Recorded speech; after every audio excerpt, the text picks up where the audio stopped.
Good evening. कैसे हैं आप सभी लोग? आई होप आप सब बहुत अच्छे होंगे जैसा हमेशा होते हैं।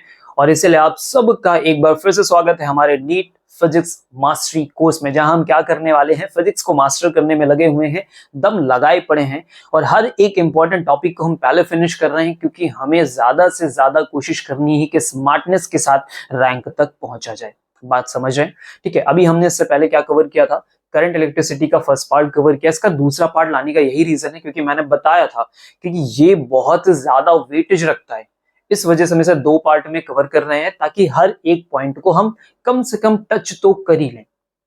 ठीक है, क्या बात समझ रहे हो? तो जल्दी से हाथ में कॉपी पेन उठाना है, टाइम बिल्कुल भी बर्बाद नहीं करना है, और शुरू करेंगे आज हम अपने सेकंड पार्ट को। जो भी फर्स्ट पार्ट में रह गया था वो सारा फिनिश करेंगे। उससे पहले एक बड़ी इंपॉर्टेंट बात है जो आपके साथ डिस्कस करनी थी। अगर मैं टॉप 5 फिजिक्स चैप्टर लूं और उनके वेटेज पे आके बात करूं, तो आप ध्यान से देख रहे हो, इतना बड़ा सा जो चार्ट दिख रहा है, इसमें सबसे ज्यादा वेटेज लेके कौन बैठा है भाई? आपका अकेले करंट इलेक्ट्रिसिटी। कितने परसेंट लेके बैठा है भाई? 10% लेके बैठा है। एवरेज 5 क्वेश्चंस आपको मिलने ही मिलने हैं। छोटी बात नहीं है, इसीलिए इसमें ज्यादा मेहनत करनी पड़ेगी। इसके बाद हम आएंगे अपने रे ऑप्टिक्स वाले पार्ट पे। रे ऑप्टिक्स ने लगभग 3 क्वेश्चन आपको ऑन एवरेज दिए हैं 6% के साथ। इसके बाद रोटेशनल मोशन का पार्ट होगा, जो वापस लगभग उतनी ही इंपॉर्टेंस रख के आपको 3 क्वेश्चन देगा। ये दो टॉपिक्स अभी हमें कवर करने, इन पे हम बहुत ही जल्दी जंप करने वाले हैं। अगला टॉपिक देखो, सेमी कंडक्टर के इलेक्ट्रॉनिक्स वाले पार्ट में। सर, इनको हमने बहुत बेहतरीन तरीके से कवर किया है। अगर आपने इसका लेक्चर नहीं देखा तो जाओ जाके देखो, एक ही वीडियो में पूरा खल्लास हो गया है। सर, ये 5% है, 3 क्वेश्चन देते हैं। स्पेशली जो ये 3 क्वेश्चंस बनते हैं ज्यादा, जहां से उस टॉपिक पे एक अलग से वीडियो है, तो जाओ उसे देखो। इलेक्ट्रोस्टैटिक पोटेंशियल और कैपेसिटेंस अभी रिसेंटली हम फिनिश करके आ रहे हैं, वहां से भी 5%, लगभग 3 क्वेश्चंस हमें ऑन एवरेज देखने को मिल ही जाते हैं। ठीक है, तो हम क्या कर रहे हैं, हमने most of the chapters finish कर दिए हैं। अभी हमारे ये 2 इंपॉर्टेंट टॉपिक्स बचे हुए हैं जिन पे हम बहुत जल्दी जंप करने वाले हैं, और अभी करंटली हम इस पे काम कर रहे हैं। तो इस पे काम करने का रीजन आप समझ पा रहे हो ना, इतना ज्यादा वेटेज है। समझे बात को? स्पेशली अगर कुछ कहना चाहूं तो लिख के दे रहा हूं, current electricity carries the single highest weightage in net physics. भाई, दमदार वेटेज है। और अगर इसे मास्टर कर लिया तो समझो आपने रैंक मास्टर कर ली। Mastering core circuit application is non-negotiable for a top percentile score। बात समझ रहे हो? छोटी बात नहीं है, दमदार बात होने वाली, इसलिए ज्यादा मेहनत करना इस चैप्टर में, हल्के में बिल्कुल मत लेना। शुरू करें? क्वेश्चन से सीधे शुरू करेंगे भाई। चलो, पहला क्वेश्चन नीट 2021 का। ये दिए ऑप्शंस, मैच कर डालो। वो मैच करो, उससे पहले मैं तुम्हें याद दिला दूं, ये सब हमने पीछे कवर कर दिया, एक बार फिर से याद दिला देता हूं। ड्रिफ्ट वेलोसिटी का formula e tau by m. Electrical resistivity m by n square tau. Relaxation period of time क्या होता है भाई? मीन टाइम होता है बिटवीन टू कोलिजन्स, दो कोलिजन्स के बीच का। करंट डेंसिटी का फॉर्मूला है NeVd। समझ गया बात को? क्लियर हुआ? आ जाओ अब जल्दी से मैच करते तड़तड़ तड़तड़ से। पहला है ड्रिफ्ट वेलोसिटी, ढूंढो। ये है ड्रिफ्ट वेलोसिटी, क्या फॉर्मूला हुए है? ई टाउ बाई एम। है कहीं कोई ई टाउ बाई एम? ये लोग को सर उड़ा दिया, ए के साथ आर को अटैच मार दिया। अगला किसको ढूंढने का है अपने को? Electrical resistivity. कहां लिखी? M by n square tau. और हम जल्दी से गए और हमने कहा m upon n square. Tau तो नहीं है सर, टाउ तो गयो। अब टाउ गयो तो सर बात तो बनेगी नहीं, फिर तो दिक्कत वाली बात होगी। तो क्या इसके साथ जाए? नहीं सर, यहाँ तो टाउ होना चाहिए था। अब यहाँ रजिस्टिविटी आ गई, तो अभी क्या करें? तो अब इसका एक अगला फॉर्म होता है सर, इलेक्ट्रिकल रजिस्टिविटी का एक अगला फॉर्म होता है रिलेटेड टू, देखो बाकी ऑप्शंस दिख रहे हैं, ठीक है?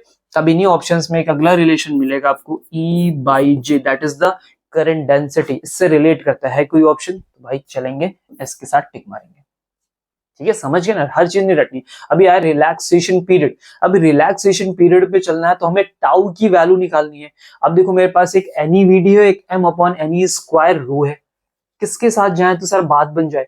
तो अगर मुझे रजिस्टिविटी का फॉर्मूला आता है, ठीक है, इलेक्ट्रिकल रजिस्टिविटी का फॉर्मूला आता है, तो ध्यान से देखो, m upon n square tau, ये क्या है?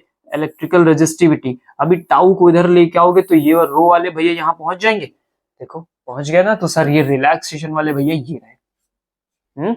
अभी कौन बचा? Current density. तो करंट डेंसिटी बोले तो जे, मतलब यहाँ पे क्या? NeVd। ए का पार्ट नहीं होगा, सिंपल है। आपके पास ये सीक्वेंस लिखा हुआ है, तो देखा फॉर्मूले केवल याद होने से 4 नंबर अगर कोई दे रहा तो क्या करोगे? जान लोगे क्या? शुरू करें आगे। आ जाओ, नेक्स्ट पार्ट के क्वेश्चंस हमारे पास 22-20 के क्वेश्चंस हैं, ठीक है। उससे पहले आप यहाँ पे सारी चीजें देख लो, ग्राफ देख लो, आ जाओ ध्यान से।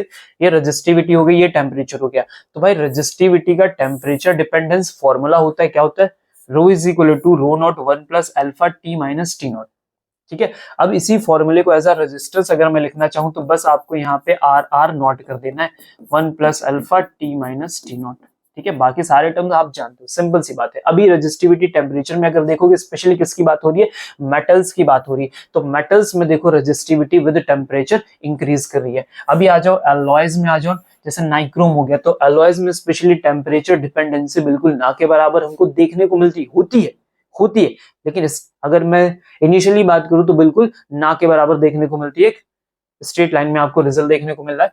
इसके बाद हम लोग आ जाते हैं सेमीकंडक्टर्स में। अभी सेमीकंडक्टर्स में क्या होता है, यही तो खास बात है सेमीकंडक्टर्स, इसीलिए तो सारे इलेक्ट्रॉनिक्स जितने भी हैं सब इसी पे काम करते हैं, क्योंकि टेम्परेचर बढ़ेगा, हम ज्यादा देर यूज करेंगे तो टेम्परेचर रेज करेगा, इससे हमें दिक्कत होगी, तो रेजिस्टिविटी ये भैया ड्रॉप करता है ताकि हमारी चीजें बड़ी स्मूथली चलती रहे, ठीक है।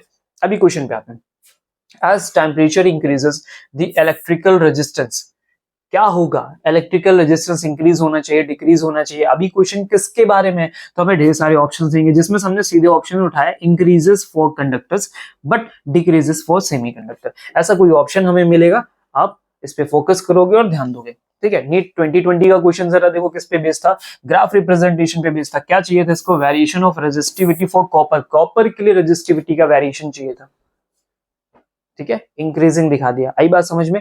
तो ऐसे बेसिक से क्वेश्चंस भी हमें देखने को मिलेंगे, तो इन क्वेश्चंस में हमें भाई नंबर बिल्कुल खोने नहीं है, कतई नहीं खोने। चलो अगला क्वेश्चन इसी पे पढ़ते हैं। The resistance of a platinum wire eight 0 degree Celsius is 2 ओम, ठीक है। 0 डिग्री सेल्सियस पे कितना है भाई, 2 ओम है, and 6.8 ohm at 80 degree Celsius. Next temperature दिया है जिसपे ओम हमारा कितना इंक्रीज हो गया, 6.8 पहुंच चुका है। ओके, अब हम मुझे क्या चाहिए, the temperature coefficient of resistance of the wire is. हमसे क्या क्वेश्चन ने पूछा है, हमसे क्वेश्चन ने अल्फा की डिमांड कर दी है, ठीक है।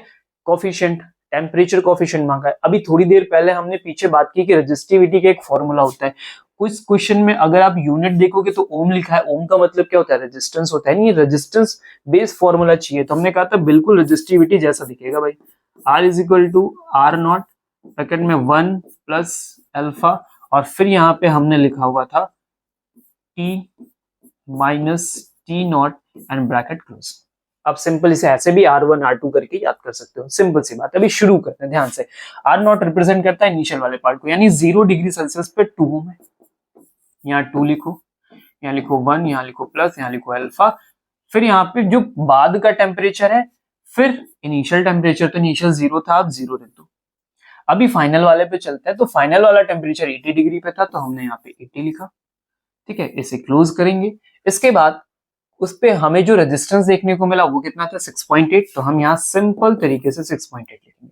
बस वैल्यू रखने का सारा गेम था, समझ गए, वैल्यू रख लिए। अब कुछ मुश्किल नहीं है सर, अब तो सब आसान हो जाएगा। कैसे, इस 2 को लेके आओ भाई इधर, 6.8 डिवाइडेड बाई 2, 1 प्लस अल्फा, 80 से माइनस करोगे बेटा तो भाई 80 बचने वाला। ये कितना हो गया, 6.2 डिवाइड करोगे तो भाई 3.4 हो गया, सिंपल। ओके, दिख रहा है अभी 3.4, ये 1 है, इसको पहले इधर ले आओ। महान मत बनना कि देखो सर ये भी तो मल्टीप्लाई में, पहले इसको डिवाइड कर दें क्या, नहीं ऐसा मत करना, पूरे के मल्टीप्लाई में चाहिए होता है ना, तुम सब बहुत काबिल भी बन जाते हो। तो 3.4 पहले क्या करूंगा मैं, 1 उधर ट्रांसफर करूंगा, दैट इज द माइनस, फिर अल्फा से मल्टीप्लाई करके दूंगा किसको, 80 को। अभी कितना हो जाएगा भाई, 3.4 से माइनस करोगे दैट इज द 2.4। अब जरा 80 को नीचे भेजो भाई, भेज दिया सर, यहाँ अल्फा आ गया। अभी समझदार करना, ठीक है, 0.00 करना वरना मत करना, मतलब मेरा कहने का मतलब कि ये 0.0 की कैलकुलेशंस मत करिएगा। सिंपल क्या करना, ये क्या लिखा है 10, इसे ऊपर लेके जाओ तो क्या बना 10 की पावर -1, इसके पास भी पॉइंट है, इसका भी पॉइंट हटाओ तो इसका पॉइंट उधर किसका हो गया, तो एक -1 मिलेगा, 10 की पावर -2 हो गया, ये बन गया भाई 24, ये बन गया भाई 8। कोई दिक्कत, अभी इजी लग रहा है कि नहीं, 8 3 जा 24 है क्या कोई ऐसा ऑप्शन, देख लो, 10 to 10 to the power -2 का ऑप्शन नंबर सी पर degree Celsius, that's your answer. समझे, तो इजी तो था, इजी तो था, तो फॉर्मूला आना चाहिए था, फॉर्मूला आएगा, वैल्यू रखना आएगा तो फिर काम बन जाएगा। इनिशियल वाले को नॉट की जगह लिखते हैं, फाइनल वाले को सेकंड वाले पार्ट की जगह लिखते हैं। ठीक है, चलो अब आते हैं नेक्स्ट क्वेश्चन पे। इससे रिलेटेड हम ऑलरेडी क्वेश्चन कर चुके हैं, लेकिन फिर से एक बार हो ही जाए, सब कुछ है तो एक बार हो ही जाए। कौन सा क्वेश्चन है भाई? द स्ट्रेचिंग रूल का क्वेश्चन है। स्ट्रेचिंग रूल में खास बात क्या होती है कि जो वॉल्यूम वाला पार्ट होता है वो हमेशा कांस्टेंट होता है। फॉर एग्जांपल ये गिवन लेंथ आपके पास है, इसने आपको स्ट्रेच किया, जब आप इसे स्ट्रेच करोगे तो एरिया वाला पार्ट क्या कर जाएगा? स्क्वीज कर जाएगा। ठीक है, तो देखो एरिया वाला पार्ट देखो छोटा हो गया। अगर ये n टाइम्स इंक्रीज किया तो एरिया जो है वो n टाइम्स डिक्रीज करेगा। बहुत सिंपल सी बात है। ठीक है, बहुत सिंपल सी बात है। ये बताया जाए चाहे ना बताया जाए, बोला ये जाएगा, ये आपको खुद से समझना पड़ेगा। That is the understood. Okay, बात समझ गए? क्लियर है? लेंथ एरिया ए स्टार्टिंग में अभी क्या हो चुका है? n इंटू एल और a बाई n हो चुका है। ठीक है, साफ साफ लिखा हुआ है कि अगर ये n टाइम्स इंक्रीज होगा तो वहीं पे एरिया तुम्हारा n टाइम्स डिक्रीज हो जाएगा।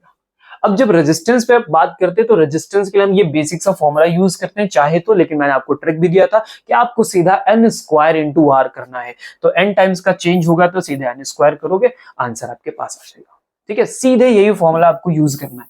रेजिस्टेंस क्या हुआ है? इंक्रीज हुआ है। कितने times? n square times increase हुआ है। अभी क्वेश्चन है 2017 का, लिखो the resistance of a wire R ohm if it is melted and stretched to n times its original length, its new resistance will be, इसका नया रेजिस्टेंस क्या होगा sir? n square times of R हो जाएगा। Get it? ठीक है, तो भूलने नहीं देंगे, आपको भूलना भी नहीं है। नेक्स्ट क्वेश्चन पे आते हैं। सीरीज कॉम्बिनेशन और पैरेलल कॉम्बिनेशंस पे हमसे क्या क्वेश्चंस पूछे जा सकते हैं? तो पहले सीरीज कॉम्बिनेशन पे देख लेते हैं। कनेक्शन देखो साफ साफ दिख रहा है भाई, कोई दिक्कत नहीं। ये लिखा प्लस, ये लिखा माइनस, यहां से करंट दौड़ेगा, जो करंट R1 को वही R2 को वही R3 को, इसलिए करंट क्या कहलाती है सर? कांस्टेंट, सबको सेम मिलेगी। R का कैलकुलेशन करना है तो आपको सीधे सीधे चीजें ऐड कर देनी। मतलब जब हम ये कॉम्बिनेशन यूज करते हैं रेजिस्टेंस का, तो जो नेट रिजल्टेंट आता है वो इंक्रीज करता है, क्योंकि सीधे सीधे चीजें जुड़ती जा रही हैं। अभी आ जाओ पैरेलल कॉम्बिनेशन में। पैरेलल दिख रहा है भाई, एक दूसरे के पैरेलल लाइंस लगी हुई है। ओके, ये मेरा प्लस, ये हो गया मेरा माइनस। ठीक है, अभी मैं यहां से करंट भेजूंगा। ये कहां? इधर भाई, इधर जाना तुम्हें। जैसे ही करंट भेजोगे, इसको मिलेगी I1, इसको मिलेगा I2 और इसको मिलेगा I3। ये करंट क्या से डिवाइड हुई? ये इनके रेजिस्टेंस की वजह से डिवाइड हुई। रेजिस्टेंस ज्यादा था तो कम करंट गई, कम रेजिस्टेंस था तो ज्यादा करंट चली गई। ऐसे करके करंट्स अपने आप रेजिस्टेंस डिपेंडेंस होकर डिवाइड हो जाती है। ठीक है, अभी इसमें क्या कांस्टेंट मिलेगा? तो जब भी आप पैरेलल लगाओगे तो देखो इनके एंड्स हमेशा सेम होते हैं। इधर से गया भाई प्लस और इधर से लगा भाई माइनस, तो इसी एंड पे सब लगे हुए हैं। दैट्स व्हाई इन सबके पास क्या कांस्टेंट होने वाला है? पोटेंशियल कांस्टेंट होने वाला है। ठीक है, इनके लिए कैलकुलेशन करोगे तो हम चाहे तो आपको सीधे बताएंगे 1/R1 plus 1/R2 plus 1/R3 ऐसे करके लगाओगे। अगर मान लो कि आइडेंटिकल्स हैं तो जितने नंबर हैं उनको उससे डिवाइड कर दो। जैसे 3 आइडेंटिकल रेजिस्टेंस लगाया तो R/3, 4 लगाया तो R/4। अदरवाइज आपका फॉर्मूला क्या है? बेसिक वाला, सबको पता है 1/R1 plus 1/R2 plus 1/R3। ये आपको यूज करना है 1/R इज इक्वल टू। सबसे बड़ी जो तुम गलती करते हो, इस सबको सॉल्व करके आंसर दे देते हो, वो भी किसका? 1/R का। हमें 1/R का आंसर नहीं देना, याद रखना हमेशा R का देना। जब इसे फाइनल सॉल्व करो तो सर इसे इनवर्स भी करो। Get it? ओके, अब आते हैं हम सीधे क्वेश्चन पे। नीट 2024 का क्वेश्चन है, ध्यान से देखना क्या है। A wire of length L and resistance 100 ohm, okay, is divided into 10 equal parts. एक वायर लेंथ है L जिसका रेजिस्टेंस अभी 100 ओम है, फिर इसे डिवाइड कर दिया गया 10 इक्वल पार्ट्स में। ठीक है, जैसे 10 इक्वल पार्ट्स में करोगे तो सबका जो ओम है वो 10 ओम आ जाएगा।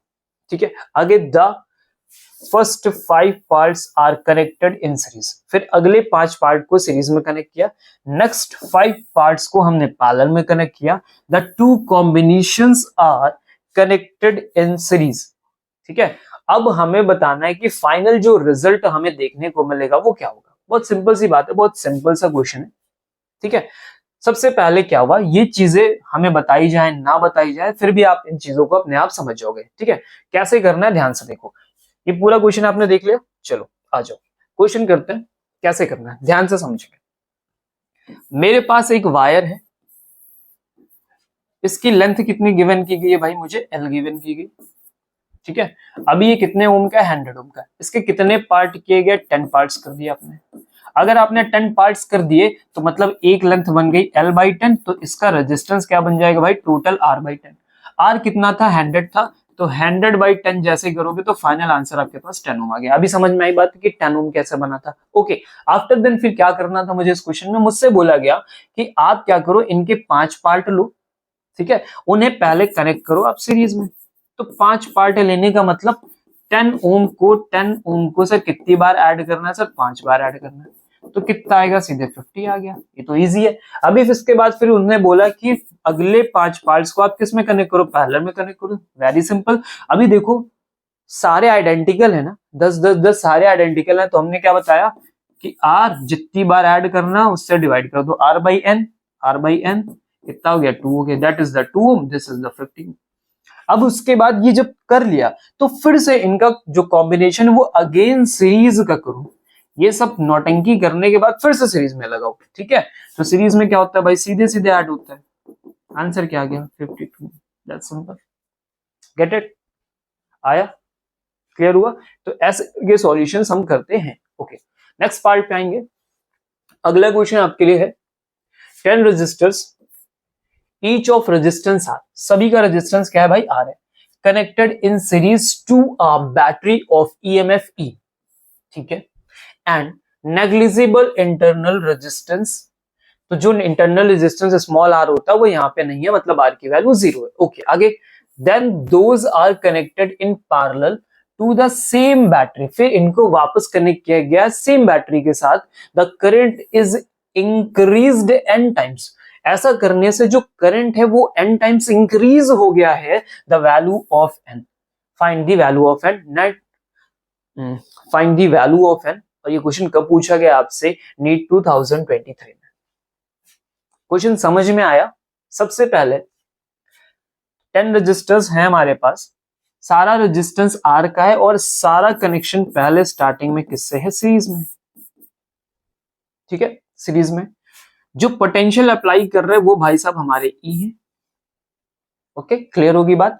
अगर मैं तुमसे कहूं कि ये सब सीरीज में है तो नेट रेजिस्टेंस कितना होगा, अगर मैं आर नेट निकालने जाऊं तो नेट आर कितना होगा भाई, सभी सेम है, तो 10 बार हमें ऐड करना है। 10 रेजिस्टेंस है सब आर के, तो आर आर आर आर करोगे तो कितना आंसर आएगा भाई, 10 आर।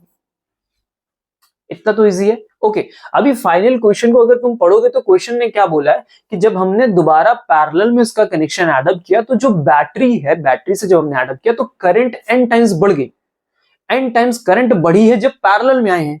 तो पहले पता करिए सीरीज में कितनी करंट रही होगी। तो आ जाओ करंट लिखते हैं। तो V इज इक्वल टू क्या होता है सर, आई आर। तो इज इक्वल टू यहाँ पे क्या काम करेगा, I इंटू आर नेट पे, ठीक है। अभी मैं यहां से अगर I निकालूंगा तो क्या मिलेगा, E/R कितना, 10 टाइम्स ऑफ आर। ये इनिशियल करंट पहले वाली है, जब सीरीज में थे तो इसे 1 बोल दे रहे हैं। अब चलते हैं सीधे पैरेलल की कहानी पे। पैरेलल में क्या किया गया, वापस इन्हीं 10 को अगेन पैरेलल कर दिया गया। तो सर क्या सीखा कि अगर आइडेंटिकल हो तो जितने नंबर्स बोल रहा उन्हीं से डिवाइड कर दो। तो देखो r/10 आ गया, ठीक है, ये हमारा इक्विवेलेंट हो गया r/10, सीधे सीधे, इतना आसान है। ओके, अब फिर से वापस चलते हैं, मुझे यहाँ के लिए भी तो करंट चाहिए, तभी तो रिलेशन बता पाओगे। तो I2 is equal to E/R, जैसे यहाँ किया था वैसे यहाँ पे भी करो। सेम पोटेंशियल था तो इसलिए सेम लिखा, अपॉन में R लिखना है तो क्या लिखा भाई हमने, r/10। क्या आंसर आया, 10E/R आ गया।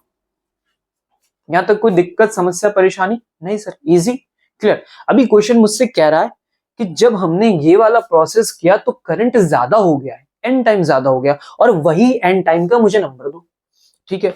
तो अब चलते हैं और दोनों करंट के बीच में हम क्या देखने वाले हैं, रिलेशन देखेंगे।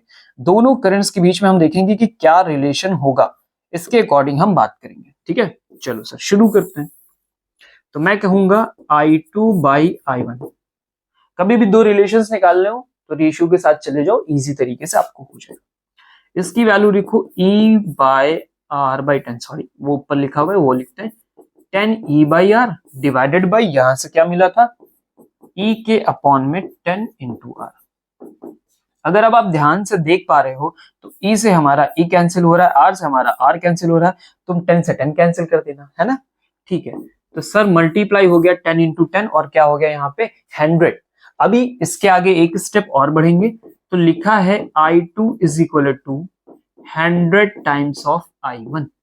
और थोड़ी देर पहले क्वेश्चन ने भी ऐसा ही कहा था कि n टाइम रिजल्ट इंक्रीज हुआ। क्वेश्चन के कहने का मतलब था कि जो I2 करंट है वो n टाइम्स बढ़ गई है पहले वाली की। तो जरा देखो n की जगह अभी कौन लिखा है 100। क्वेश्चन ने क्या पूछा है, n की वैल्यू बताओ, तो n की वैल्यू 100 के साथ चाहिए। ठीक है, समझे क्या? बेसिक क्वेश्चन है, इजी क्वेश्चन है, थोड़ा सा दिमाग लगाने पे काम हो जाता है। तो सर चले बढ़े फिर आगे। ओके सर, एक सेकेंड, क्या हुआ? ठीक है, ओके ओके हो गया। तो चलो फिर बढ़ते हैं आगे। मुझे लगा और कोई क्वेश्चन आज इसमें ऐड है वो छोड़ देंगे, बढ़ेंगे आगे। अगला क्वेश्चन 2024 का। उससे पहले आ जाओ पावर फॉर्मूले पे आते हैं। तो देखो इसका डिसीजन ट्री है। डिसीजन ट्री क्यों? क्योंकि फॉर्मूले तो बहुत सारे पर यूज कौन सा कब करें उसके लिए ये ध्यान से देखो। पावर का फॉर्मूला होता है बेसिक V इंटू आई। ठीक है, अभी देखो इज करंट I कांस्टेंट? अगर ऐसा है तो कौन भाई? सीरीज। तब फॉर्मूला कौन सा? P is equal to I square R। कहानी सीरीज की है, I कांस्टेंट है, ऐसी कंडीशन में ये वाले पावर के साथ आप दौड़ जाओ, power directly proportional to the R। ठीक है, वो हमें साफ साफ दिख रहा है। अभी इधर आओ, अगर वोल्टेज V कांस्टेंट रहे, यानी किसकी कहानी है? पैरेलल की कहानी।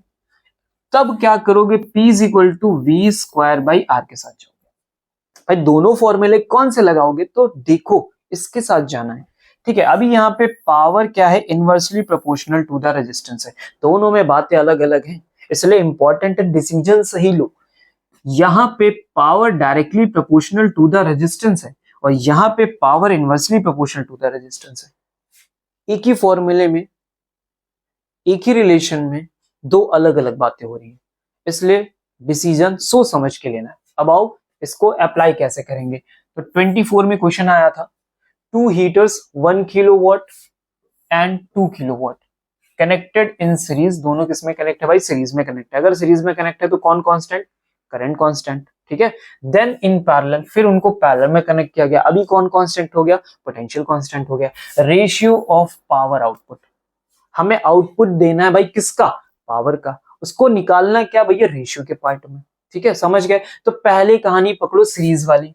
अभी सीरीज वाली कहानी पकड़ ली मैंने। सीरीज में कहानी क्या होने वाली है? तो भाई 1/P नेट जो निकालेंगे 1/P1 प्लस 1/P2 होगा। तो ये फॉर्मूला आ गया P1 P2 कौन में P1 प्लस P2 वैल्यू रखी 2/3 किलोवाट। फिर पैरेलल पावर में चलेंगे तो सीधे सीधे यहाँ पे ऐड कर देना है। ठीक है, जस्ट इनवर्सली प्रोपोर्शनल वाली कहानी, रेजिस्टेंस से P1 प्लस P2 हुआ 3 किलोवाट आ गया। अभी दोनों का रेशियो कितने लिया हमने? 2:9। सिंपल, समझ गए बात को? यहां से इंपॉर्टेंस समझ में आई। यहाँ पे हम डायरेक्ट फॉर्मूले को अप्लाई कर रहे हैं। क्लियर हो गया? ये शॉर्टकट टर्म था, याद रखना, इसमें गलती मत करना। ओके, अब चलते हैं सर किसके लॉजिक चेन पे? इल्यूमिनेशन के लॉजिक चेन पे। ये क्या है सर? कि कोई चीज कितना इल्यूमिनेटेड होती है। इल्यूमिनेटेड मतलब लाइट होना, जलना, प्रकाश। ठीक है, उसका एक लॉजिक चेन है, क्योंकि इससे बड़ा बढ़िया क्वेश्चन पूछा जाता है। और पहले क्वेश्चन पे बात करते हैं। ठीक है, देखो क्वेश्चन में क्या गिवन था? Where is the 40 electric bulbs connected in series. 40 bulb है सीरीज में कनेक्ट है। एक फ्यूज हो गया, एक क्या हो गया? फ्यूज हो गया। Remaining 39 reconnected illumination will be. तो अब जो बाकी बचे 39 हैं, उनसे जो इल्यूमिनेशन होगा, उनसे जो लाइट बनेगी वो क्या होगी? तो आंसर में ऑप्शंस में होता है कम हो जाएगी, ज्यादा हो जाएगी, उतनी ही रहेगी, फर्क नहीं पता चलेगा, ऐसे ऑप्शंस होते हैं। तो अगर दिमाग में तुम्हारा है कि पहले 40 बल्ब थे, उनकी लाइट थी, अभी एक फ्यूज हो गया, एक बल्ब कम हो गया, तो सिंपल सी बात है लाइट कम हो जानी चाहिए। सिंपल सी बात है, लाइट कम हो जानी चाहिए। जो बेसिक लॉजिक कहता है वो हम उसमें कहेंगे सर आंसर होना चाहिए कम। अब यही सीखना है, इसलिए आओ यहाँ पे। Okay, 1 bulb fuses in series, उसको क्या करो सर? हटा दो। क्वेश्चन समझ गए थे? उसको हटा दो। अभी टोटल बल्ब ड्रॉप्स 40 से कितने हो गए? 39। आगे टोटल सर्किट का रेजिस्टेंस जो था वो क्या ड्रॉप कर गया? हाँ सर, भैया पहले 40 थे, अभी कम हो गया तो रेजिस्टेंस तो गिर गया। ओके, अभी आगे समझो। Main voltage V is constant. भाई जहां से पोटेंशियल मिल रहा था वो तो अभी कांस्टेंट, उसमें क्या फर्क पड़ेगा? Therefore circuit current I is equal to V upon R increases. क्या बात करें, बिल्कुल sir, I is equal to V by R. R तुम्हारा डिक्रीज हुआ है तो करंट तो बढ़ेगा ना, और अगर करंट सर बढ़ा है तो अब जरा समझो, power dissipated I square R पर बल्ब इंक्रीज हो जाएगा, तो इल्यूमिनेशन भी क्या होगा सर, बढ़ जाएगा। अब जो है पावर का यूज जो है वो बढ़ गया है सर, तो इसलिए इल्यूमिनेशन भी बढ़ जाएगा। मतलब 39 बल्ब अब ज्यादा ग्लो करेंगे सीरीज में। क्या बात समझ में आई? क्योंकि वो सीरीज में है इसलिए। समझ गए बात को? Getting my points? तो यहां देखो answer, more with 39 bulb than 40। जितना तो 40 से हो रहा था उससे ज्यादा 39 वाले क्या करेंगे, जगमगा देंगे, बवाल काट देंगे। आई बात समझ में आपको? वेरी गुड, आगे बढ़ते हैं। Okay, next topic. तो ये रेजिस्टेंस की कहानी है। इसको क्यों लेके आए, क्योंकि बड़ा छोटा सा क्वेश्चन वहां पे पूछा था। देखो एआईपीएमटी में भी पूछा, नीट में भी पूछा। क्या पूछा था? Fuse wire is a wire of, किस तरह का वायर होता है? फिर 4-5 ऑप्शंस होते हैं, 4 ऑप्शंस होते हैं, हाई लो, लो हाई, लो हाई, लो हाई, ऐसे लिखा होता है। आंसर क्या है? हाई रेजिस्टेंस होता है और लो मेल्टिंग पॉइंट होता है। रेजिस्टेंस बहुत ज्यादा होता है, बहुत ज्यादा होता है कि करंट जल्दी से पास ही ना करे, और एक बार अगर करंट आ गया तो बहुत जल्दी मेल्ट भी मारते हैं, क्योंकि रेजिस्टेंस बहुत हाई है तो करंट आएगा तो आर से मल्टीप्लाई करेगा, जैसे आर से मल्टीप्लाई करेगा, यानी आर हाई वाले से मल्टीप्लाई करेगा तो बहुत सारी हीट बनाएगा इकट्ठा, तो इनका काम फिनिश हो जाएगा। आओ देखो क्या है इसमें। अगर हम अपने फ्यूज वायर की बात करें तो जैसे ही हम बढ़ाते हैं, ठीक है, जैसे ही हाई रेजिस्टेंस पे पहुंचते हैं तो क्या होता है, maximises Joule heating, H is equal to I square R T. क्योंकि हमने हाई रेजिस्टेंस लगा रखा है, आर की वैल्यू बहुत ज्यादा, इस वजह से H बहुत ज्यादा होगा। So the wire react instantly to over current. तो ये तुरंत क्या करता है, जैसे ही करंट ज्यादा हुई, जितनी रिक्वायर्ड थी उससे जैसे ही ज्यादा हुई, तो तुरंत इतना हाई अमाउंट का हीट बनाएगा, तुरंत ब्रेक हो जाएगा। ठीक है, बात समझे? अभी इसका एक्शन क्या होगा, जो यहां से ओवर रिएक्ट किया, ओवर करंट को जैसे उसने पता किया, तो अब देखो इसका रिएक्शन क्या होने वाला है। क्योंकि ये भाई लो मेल्टिंग का है, तो must melt and break the circuit before appliances are damage. क्या करेगा, पहले मेल्ट हो जाएगा, उसकी आपके घर में जो करंट है ना वो आपके अप्लायंसेस तक ना पहुंच जाए, टीवी ना जला दे, फ्रिज ना जला दे, उससे पहले खुद ही मेल्ट हो जाएगा। ठीक है, बनाने के लिए कौन चाहिए भाई, कॉपर निकल के एलॉय, ये मटेरियल हम यूज करते हैं जनरली। ठीक है, बात समझ गए? तो ऑप्शन में मिलेगा तो याद रहेगा, हाई रेजिस्टेंस, लो मेल्टिंग, ताकि जल्दी पिघले और हम बच जाए। अब आ गए हम लोग EMF versus terminal potential difference. ठीक है, टर्मिनल पोटेंशियल डिफरेंस का मतलब कोनों पे जो पोटेंशियल डिफरेंस होता है, टर्मिनल पोटेंशियल डिफरेंस सर्किट के। ठीक है, आओ अब बात करते हैं सबसे पहले ईएमएफ क्या होता है, ध्यान से समझना। ईएमएफ का नाम तब तक चलता है जब तक हमारा सर्किट ओपन है, मतलब उसमें करंट नहीं फ्लो कर रहा। तो मार्केट से जो बैटरी खरीद के लाओगे, जैसे मान लो मार्केट गए और हमने कहा एक बैटरी दे दो, बैटरी खरीदे 12 वोल्ट की, तो जो वो 12 वोल्ट है ना वो ईएमएफ है, यूज नहीं की वो 12 वोल्ट अभी ईएमएफ है। ठीक है, समझ गए? मतलब हमने यूज नहीं किया उस टाइम पे, अभी हमारा सर्किट खुला हुआ है, सर्किट में लगा दो पर क्लोज मत करो, तो अभी भी 12 वोल्ट है, वो मेरा ईएमएफ है।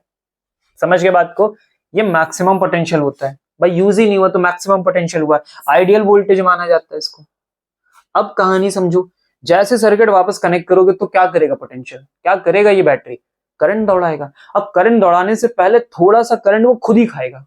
क्यों खाएगा? क्योंकि अंदर भी तो इंटरनल रेजिस्टेंस है उसके, उस इंटरनल रेजिस्टेंस से भी तो करंट पास आउट करेगी, तो पहले तो थोड़ा कंजप्शन वो खुद कर लेंगे। तो जो 12 था वो 12 से गिर के 11.8 हो जाएगा। ये जो 0.2 इंटरनल में चला गया, अब जो 11.8 है इसी को बोलते हैं टर्मिनल वोल्टेज, जो एक्चुअल में अब सर्किट को मिलेगा। समझ में आ रही बात?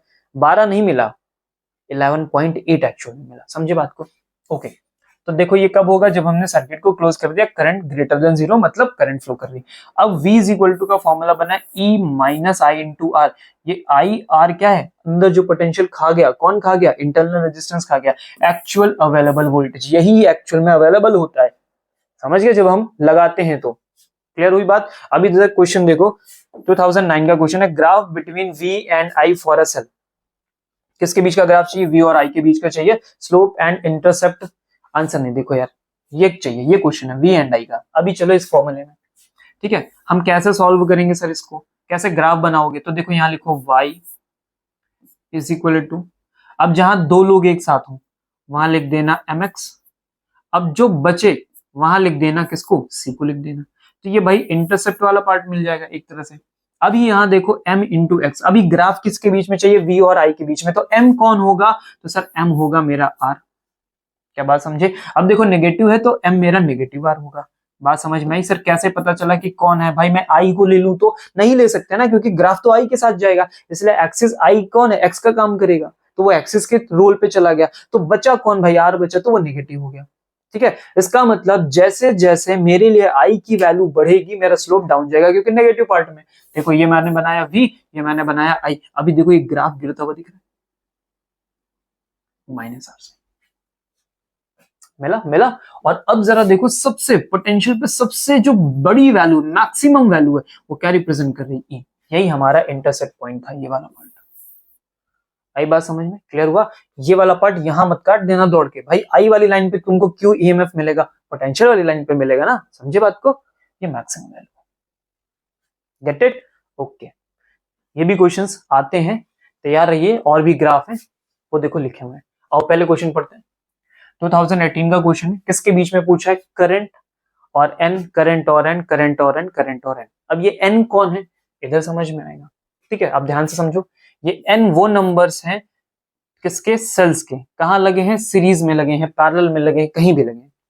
एन क्या था, नंबर ऑफ सेल्स, यानी यहां पे जो क्वेश्चन पूछा गया है करंट और नंबर ऑफ सेल्स के बीच में पूछा गया। ठीक है, ओके, अब आप बात को समझना शुरू करते हैं। ठीक है, कौन वाला सही है उस पर हम काम करेंगे। क्वेश्चन में लिखा रहेगा कि सीरीज में हमने ऐड किया है कि पैरेलल में हमने ऐड किया, उसके अकॉर्डिंग हम रिजल्ट देंगे। तो क्वेश्चन में क्या था कि सीरीज में किया है, इसलिए हमने अपने एक्सप्लेनेशन में ऐड कर दिया। ठीक है, ओके, समझो, एन सेल्स हैं, सीरीज में लगे हुए हैं, तो भाई टोटल ईएमएफ कितना हो गया, एन इंटू ई, सब जुड़ते चले गए। टोटल इंटरनल रेजिस्टेंस भी ऐड होगा, N plus N plus N plus, मतलब sorry R plus R plus R, N times तो एन आर हो गया। ओके, अभी इस आप बात को आगे बढ़ते हैं, आगे बढ़े। अब चलेंगे शॉर्ट सर्किट कंडीशन पे। ठीक है, एक्सटर्नल रेजिस्टेंस ऐसे टाइम पे हम क्या रखते हैं भाई, जीरो रखते हैं। क्लियर हो गया? तो हमारी जो करंट, हमें मैक्सिमम जो करंट मिलने वाली वो क्या मिलेगी, तो भाई यहाँ पे मिलेगी एन ई अपॉन में एन आर, यहां से करंट का रिलेशन हमको ये मिला। अब समझो एन से एन तो भाई कैंसिल, कह रहा ना एन कैंसिल आउट, क्या बचा, I is equal to E by R बचा क्या, आई इज इक्वल टू क्या बचा, ई बाई आर बचा। अब जरा देखो यहां के फॉर्मूले में कहीं एन आया है क्या, नो सर। अगर नहीं आया तो क्या डिपेंडेंसी देखने को मिलेगी सर, नो सर। तो कौन सा ऑप्शन सर, नहीं है डिपेंडेंसी, कितने भी तुम एन लगा लो हम ऐसे ही जाएंगे। क्या बात समझे? क्लियर हुआ? तो ये सारी चीजें सर, ये सब कैसे पता चला कि भाई ये आर जीरो रखना है, ये सारी चीजें क्वेश्चन में मेंशन थी, तो हमने क्वेश्चन नहीं मेंशन किया। ठीक है, हमने सीधे 4 ऑप्शन उठाए और उस क्वेश्चन से रिलेशन हमने यहाँ उठा लिया। आप जाओगे जैसे 2018 का क्वेश्चन उठा के देखोगे तो उसमें वो सारी चीजें मेंशन है, हमने बस उसका एक्सप्लेनेशन देके आपको समझा दिया। बात समझ गए? क्लियर हुआ? Are you getting my points? Okay, इस बात को याद रखना कि ऐसे क्वेश्चंस मिलेंगे आपको। चलो आ जाओ केसीएल और केवीएल में आते हैं। केसीएल मतलब क्या होता है भैया, किरचॉफ का करंट वाला रूल। ठीक है, जिसे हम क्या बोलते हैं, जंक्शन रूल। जितने लोग आएंगे उतने लोग जाएंगे। ठीक है, जितना अमाउंट ऑफ करंट आएगा उतना अमाउंट ऑफ करंट जाएगा। क्लियर हो गया? Summation of in, summation of out, दोनों बातें बराबर होती हैं। ओके, यहाँ पे क्या लगता है, कंजर्वेशन ऑफ चार्ज, क्योंकि इस पे क्वेश्चन आता है, याद रखना कंजर्वेशन ऑफ चार्ज कहां लगता है, फर्स्ट वाले पे। अब आते हैं केवीएल, किरचॉफ वोल्टेज रूल। ठीक है, इसे क्या बोलते हैं, लूप रूल भी बोलते हैं। ठीक है, क्लियर है? लूप रूल बहुत मेहनत की होगी आप लोगों ने, जब भी इसको सॉल्व किया होगा हमेशा सबके आंसर अलग आए होंगे, है ना, हमेशा आंसर अलग आएंगे। ठीक है, कोई बात नहीं। अभी किस कंजर्वेशन पे काम करता है, कंजर्वेशन ऑफ एनर्जी पे, क्योंकि समेशन ऑफ पोटेंशियल का रिजल्ट क्या होता है, हमेशा जीरो होता है, हमेशा जीरो होता है। तो वर्क डन आपका क्या हो जाएगा, कंजर्व हो जाएगा, एनर्जी कंजर्व हो जाएगी। ओके, क्वेश्चन देखो क्या है, 1997 और 1992 में क्या था, Kirchhoff's first law of electricity follows, क्या फॉलो करता है भैया, first law, conservation of charge है क्या, कंजर्वेशन ऑफ चार्ज। ठीक है, ऐसे 4-5 ऑप्शन है, हमने ऑप्शंस को टिक कर दिया। आइए, और अब हम बात करने जा रहे हैं बैलेंस कंडीशन। इनसे भी बड़े क्वेश्चन मिलते हैं, लोग परेशान रहते हैं सर पता नहीं क्या क्या पूछ लेते हैं। आओ इन पे थोड़ा सा ज्यादा काम करेंगे। बैलेंस कंडीशन क्या होती है भाई, P Q, P by Q R by S. ये है क्या, पहचानो, wheat stone, P by Q R by S, P by Q R by S. ठीक है, समझ गए बात को? ओके, जैसे ही कंडीशन तुम्हारी बैलेंस्ड बनेगी तुरंत गैल्वेनोमीटर में करंट कितना हो जाएगा, जीरो हो जाएगा। ठीक है, अभी प्रिसीजन रूल पहले समझ लो, ये बड़ा इंपॉर्टेंट है, क्योंकि यहां से आपको किस यहाँ से आपको क्वेश्चंस मिल सकते हैं, कैसे मिल सकते हैं, थ्योरेटिकल एमसीक्यूज मिल सकते हैं या फिर रीजन असर्शन बेस मिल सकते हैं। इसलिए maximum sensitivity occurs when all four resistance are of the same। सबसे ज्यादा सेंसिटिविटी कब वेट स्टोन शो करेगा भाई, जब सबके रेजिस्टेंस क्या होंगे, सेम ऑर्डर के होंगे। सबके कैसे होंगे भाई, सेम ऑर्डर के होंगे। और एक खास बात और ज्यादा देखने को मिलती है कि भाई इनकी जो वैल्यू आपको मिले ना, वो भी कैसे मिल जाए, स्मॉल मिल जाए, तो फिर बात ही मजा ही आ जाए। लेकिन इंपॉर्टेंट बात क्या थी कि भाई ये सबका ऑर्डर सेम हो मैग्नीट्यूड का, तो फिर बड़ा बेहतरीन आपको आंसर देखने को मिलेगा। समझ गए, मैक्सिमम से मैक्सिमम आपको सेंसिटिविटी देखने को मिलेगी। आ जाओ नीट 2022 का क्वेश्चन आपकी आंखों के सामने क्या लिखा, for the most precise measurement for unknown resistance x in a wheat stone bridge the resistance P and Q. हम चाहते हैं कि एक अननोन कैलकुलेट करें, उसके लिए जो हमारा P और Q का रेजिस्टेंस है वो कैसा होना चाहिए ताकि वैल्यू जो है वो मोस्ट प्रिसाइज हो। समझ गए, एकदम करेक्ट तक हम पहुंचे। तो ऐसी कंडीशन में शुड बी अप्रोक्सीमेटली क्या होनी चाहिए, इक्वल होनी चाहिए। यहीं पे समझ गए बात को। और उससे भी खास बात क्या है कि भैया स्मॉल होनी चाहिए। ऐसी कंडीशन में जो अगला अननोन निकलेगा वो एकदम सही आंसर के साथ आएगा। बात समझे, याद रहेगा, नोट कर लो, लिख लो इस बात को। आगे बढ़ते हैं सर, ये मैं हूं mastering the wheat stone bridge. मैंने बोला ना इस पे ज्यादा क्वेश्चंस है, ज्यादा लोग डिमांड करते हैं, ज्यादा डिमांड क्या करते हैं भाई, होते नहीं है क्वेश्चंस, अच्छे अच्छे रहते हैं, कंफ्यूजन होता है। तो हमने कहा चलो थोड़ी देर और इस पे बात कर लेते हैं। चलिए शुरू करें। अब ध्यान से पढ़ना, बिल्कुल एकदम तैयार हो जाओ बेहतरीन तरीके से। ध्यान से देखो, the setup 4 resistors arrange in a diamond lattice दिख रहा है, बिल्कुल डायमंड के तो एकदम बेहतरीन P Q X Y सब चपक के बेहतरीन बने हुए। ओके, अभी यहाँ पे देखो the detector, what is the detector, कौन है भाई, गैल्वेनोमीटर। क्या बताता है, करंट है कि नहीं है। ठीक है, galvanometer G placed across the opposite diagonal to the detect current flow. ठीक है, अभी नीचे आ जाओ, ये क्या है, यहाँ से भाई पावर मिलने वाली है। Battery applied across one diagonal, एक डायगोनल के अक्रॉस, भाई एक डायगोनल कोई ले लो, उसके अक्रॉस लगा दो। इस डायगोनल से लेते तो गैल्वेनोमीटर इधर लगा देते। तो एक डायगोनल के अक्रॉस कौन है भाई, जी है। दूसरा डायगोनल के अक्रॉस कौन है भाई, तुम्हारी एनर्जी है। और उससे भी खास बात, इनको अगर हम आपस में बदल लें, इंटरचेंज कर दें, तो कोई फर्क नहीं पड़ता है। याद रखना इस बात को। ठीक है, क्वेश्चन इस पे भी बन जाता है कि सर ई की जगह जी लगा दें, जी की जगह ई लगा दें, तो क्या होगा, कुछ नहीं होगा, एक के अक्रॉस तो लगना था। समझ गए। ओके, चलो अब बात करते हैं द अनबैलेंस्ड स्टेट पे। ये हमारे पास रखा PQXY लिखा हुआ है। जब भी अनबैलेंस्ड होगा तो तुम्हें क्या देखने को मिलेगा कि भाई गैल्वेनोमीटर डिफ्लेक्शन दे रहा है, तुम्हें क्या दे रहा है, डिफ्लेक्शन दे रहा है। इसलिए करंट की वैल्यू 0 नहीं मिलेगी। भाई करंट है तभी तो डिफ्लेक्शन दे रहा है। तो क्या होगा, requires complex calculation using Kirchhoff loop. जब भी अनबैलेंस मिले तो भाई किरचॉफ से आपको जाना ही पड़ेगा, आपकी मजबूरी है। ठीक है, करना ही पड़ेगा। अब उससे फायदा क्या है, आगे बढ़ेंगे, मजा कब आएगा, चीजें इजी कब होंगी, तो इस मैजिक रेशियो से। क्या है ये मैजिक रेशियो, P/Q और XY का, P/Q और X और Y का। क्या कहानी हुई, बैलेंस हो गया।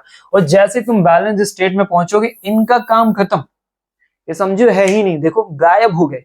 क्योंकि यहां से करंट नहीं जाएगा, जब करंट नहीं जाएगा तो इनका कोई लेना देना नहीं। अब ये सिंपल सर्किट है भाई, यहां से करंट इसमें जा रहा है, ये वाला करंट इसमें जा रहा है, ये आपस में किसमें सीरीज में, ये आपस में किसमें सीरीज में, फिर ये दोनों मिला के किसमें भाई, पैरेलल में। खत्म होगी कहानी। क्या हो रहा है यहाँ पे भाई, गैल्वेनोमीटर डिफ्लेक्शन नहीं दे रहा, IG से करंट 0 जा रहा है। और अब सारी कहानी इजी तरीके से हो जाएगी। आप सिंपल रेजिस्टेंस का रूल लगाओ, सीरीज और पैरेलल, और आंसर ले लो दौड़ दौड़ के। क्या बात समझ में आ गई, क्लियर है। चलो अब इस पे बात करते हैं।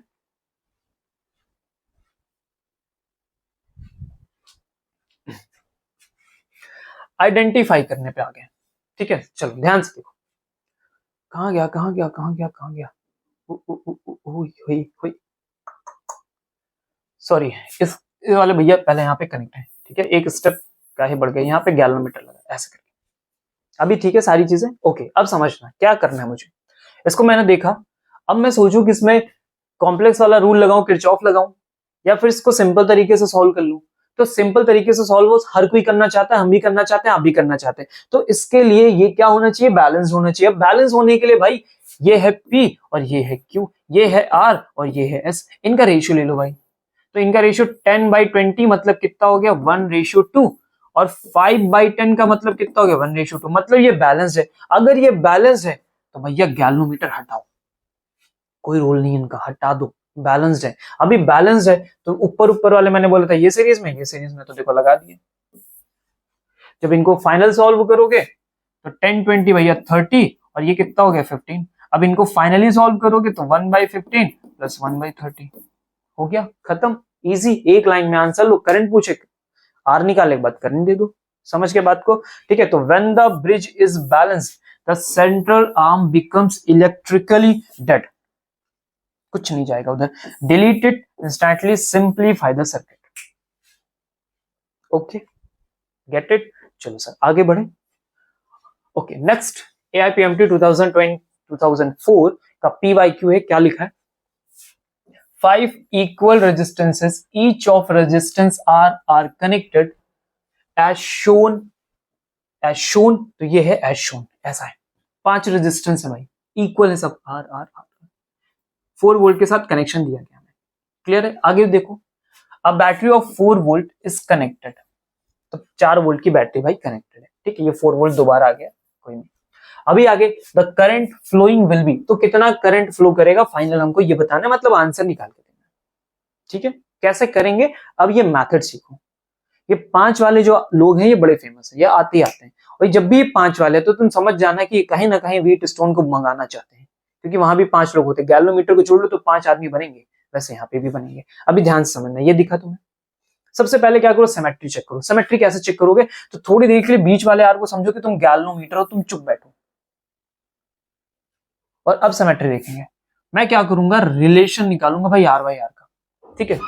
अभी समझ लो, ये इस तरह से दिख रहा है ना, इस तरह से एकदम अजीब सा, अभी इसमें दिमाग लगाना है कि क्या करना, ध्यान से समझो। मैं क्या करूंगा, रेशियो निकालूंगा। मैं क्या करूंगा, रेशियो निकालूंगा। देखो R बाई R के साथ मैंने रिलेशन निकाला, 1 मिला, इस R बाई R के साथ मेरा भी 1 आया, फिर मैंने इस R बाई R के साथ किया अगेन 1, और फिर से मैंने R बाई R के साथ किया अगेन 1। मैंने सबका क्या कर लिया, रेशियो निकाल लिया, और सब 1 1 1 1 दे दिए। इससे हुआ क्या, इससे ये हुआ कि भाई जो अंदर वाले भाई साहब हैं इनका कोई रोल नहीं है, इनका सबके साथ रेशियो 1 है। तो थोड़ी देर के लिए इनको समझिए क्या बन गए, गैल्वेनोमीटर बन गए। इनको हटाओ, इनको फिनिश करो, तो इनकी कहानी हमने कर दी खत्म। अब तुम्हारे पास क्या बचेगा, एक आर दो आर, एक आर दो आर, एक आर दो आर। क्या करोगे, इनको जोड़ो फिर इनको जोड़ो, फिर आई बोलेगा तो I is equal to V by R लगा दो, कौन सा, इक्विवेलेंट वाला है। देखो यहाँ पे साफ साफ तुम्हारे इक्विवेलेंट लिखा हुआ है, 4/r आ गया। इजी है कि नहीं, सिंपल। तो तरीका समझे क्या करना है, ऐसा कोई दिखे तो आर आर का रेशियो, आर आर का रेशियो, आर आर का रेशियो, आर आर का रेशियो, सारे रेशियो एक मिल जाए, सेम सेम मिल जाए, तो ये वाले भैया को क्या करना है, फिनिश कर देना। समझे, बहुत इंपॉर्टेंट है, क्वेश्चन मिलेगा, करना है, तैयार रहना। Okay, the exam day algorithm, जब आप एग्जाम देने जाओ तो इस चैप्टर से क्या याद रखोगे वो मैं आपको अभी बता देता हूँ। स्टेप 1, सबसे पहले कैसे कैसे क्वेश्चंस मिलना है, ठीक है? तो उस दिन जब जाओगे तो इससे बेस क्या करना है, सबसे पहले जाना सिमेट्री पे चेक करनी। Do you see 5 registers connected across 4 nodes, जैसे दिखे immediately test the ratio P by Q R by S का। ओके ओके, फिर क्या करो, घोष द सेंटर, सेंटर को घोस्ट बना दो, भूत बना दो, भूत। Okay, if the ratio matches mentally delete the galvanometers या फिर central resistance, no current flows here. Step 3 में क्या करोगे, solve the parallel, calculate the equivalent resistance of 2 resulting parallel branches, और जैसे तुमने किया फिर भाई जिंदाबाद, ठीक है? क्या बात समझे? तो करंट इलेक्ट्रिसिटी 10% लेके बैठता है तो हल्के में नहीं लेना है, दम लगाकर करना है। जितने कॉन्सेप्ट यहाँ सीखे सिखाए सब यूज करो, प्रैक्टिस करो, इन्हीं क्वेश्चंस को बार बार रिपीट करो। जितने ज्यादा तुम यहाँ से क्वेश्चंस लगा के जाओगे उतना ज्यादा तुम्हारा फायदा होने वाला है, ठीक है? जो पिछले साल आए हैं, अभी कम से कम जो पिछले 5 साल के क्वेश्चंस उनके पैटर्न तो आप जरूर ही देख लो, और वो इन सब से मैच करते ही करते हैं। आगे बात समझ में, ठीक है? तो हमने करंट इलेक्ट्रिसिटी को खत्म कर दिया। अगर आपके मन में फिर भी कोई क्वेश्चन या कोई ऐसा रह गया हो, कोई टॉपिक रह गया हो कि सर इसे पढ़ा दिया जाए, बता दिया जाए, तो आप कमेंट डाउन करें, तो हम उस पर अलग से बात कर लेंगे। फिलहाल के लिए हमने करंट इलेक्ट्रिसिटी के सेकंड पार्ट को भी फिनिश कर दिया, इसको दम लगा कर पढ़ो, ठीक है, मिलेंगे नेक्स्ट लेक्चर में, अगले इंपॉर्टेंट लेक्चर में, ताकि आपका नीट का जो सपना है वो थोड़ा और मजबूत हो जाए। तब तक के लिए टाटा, बाय बाय।